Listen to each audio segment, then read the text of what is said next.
నమస్తే, welcome to Abhinav Bharat.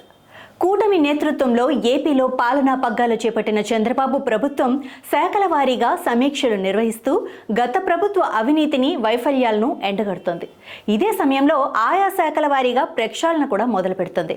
ఇక తాజాగా ఎక్సైజ్ శాఖపై సమీక్ష జరిపిన చంద్రబాబు గత 5 ఏళ్ల జగన్ పాలనపై టార్గెట్ చేశారు.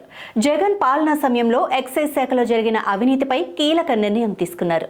గత ప్రభుత్వ హయాంలో ఎక్సైజ్ శాఖలో జరిగిన అక్రమాలపై సిఐడితో దర్యాప్తు జరిపిస్తామని సీఎం చంద్రబాబు నాయుడు మరోసారి స్పష్టం చేశారు.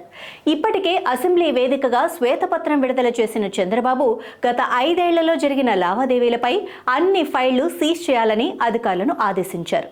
త్వరలో ప్రారంభమయ్యే సిఐడి విచారణకు ఎక్సైజ్ శాఖ అధికారులు పూర్తిగా సహకరించాలని ఆదేశించారు.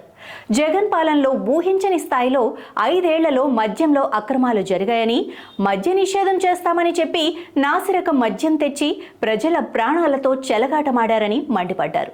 ప్రజల ప్రాణాలు తీసే నాసిరకం మద్యం ఇక రాష్ట్రంలో కనిపించటానికి వీల్లేదని, నాణ్యత విషయంలో రాజీ పడొద్దని, ప్రజల ఆరోగ్యాన్ని కాపాడాలని అన్నారు. మద్యం సేవించే వారితో మాన్పించటం సాధ్యం కాకపోయినప్పటికీ తీవ్ర అనారోగ్యానికి కారణమయ్యే నాణ్యత లేని నాసిరకం మద్యం లేకుండా చేస్తే మంచిదని అన్నారు.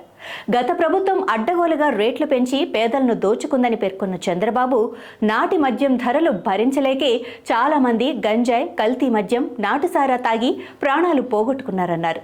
జగన్ హయాంలో ఇష్టారీతన పెంచిన ధరలు పేదల జీవితాలను మరింత నాశనం చేశాయని, ధరలను నియంత్రించాల్సిన అవసరం ఉందని అన్నారు. పేద కుటుంబాల జీవన ప్రమాణాలు దెబ్బతినకుండా మద్యం విధానం ఉండాలని అభిప్రాయపడ్డారు.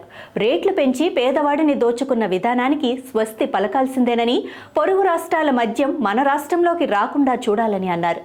మద్యం విధానం ఆదాయం కోణంలో చూడొద్దని, అవకతవకలకు అవకాశం లేని విధంగా ఉండాలని చంద్రబాబు స్పష్టం చేశారు.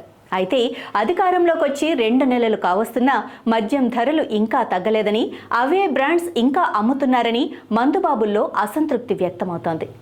నాయకులారా, మీ పనితనం మీ అధినాయకులకు తెలియజేయాలనుకుంటున్నారు. ప్రజలారా, మీ సమస్యలను మీ నాయకులకు తెలియజేయాలనుకుంటున్నారు. ప్రజా సమస్యల పరిష్కార వేదిక మీ అభినవ్ భారత్.